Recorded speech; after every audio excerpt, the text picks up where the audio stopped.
جی السلام علیکم ورحمۃ اللہ وبرکاتہ. آپ نے لکھا جی کیا عصر کے بعد سونے میں شرن کوئی حرج تو نہیں؟ جی بات یہ ہے کہ جی یہ روایت پیش کی جاتی ہے کہ من نام بعد العصر فاختلس عقلہ فلا یلومن الا نفسہ، کہ جو بندہ عصر کے بعد سو گیا اس کی عقل ظاہر ہو گئی تو وہ کسی کو بھی ملامت نہ کرے، مطلب اپنے آپ کو ملامت کرے بس. یہ روایت جو ہے یہ ثابت نہیں ہے. مسند ابی اعلیٰ وغیرہ کی یہ روایت ہے. عمر بن حسین العقیلی، اس میں مرکزی علت ہے، متروک الحدیث راوی ہے، تو لہذا یہ تو ثابت نہیں ہے بھائی. اور عصر کے بعد سونے کے حوالے سے کوئی روایت بھی ثابت نہیں. باقی عصر کی نماز کے بعد بھی اگر بندہ سمجھتا ہے کہ مجھے کچھ ریسٹ کر لینا چاہیے تو وہ آرام کر سکتا ہے، سو سکتا ہے، شرن منع نہیں ہے.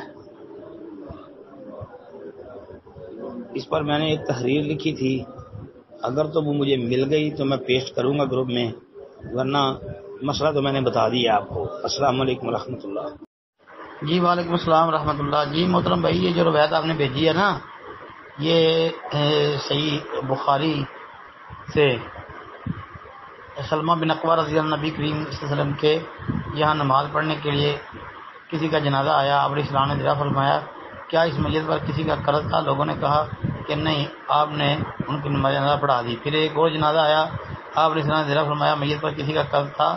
لوگوں نے کہا کہ ہاں تھا.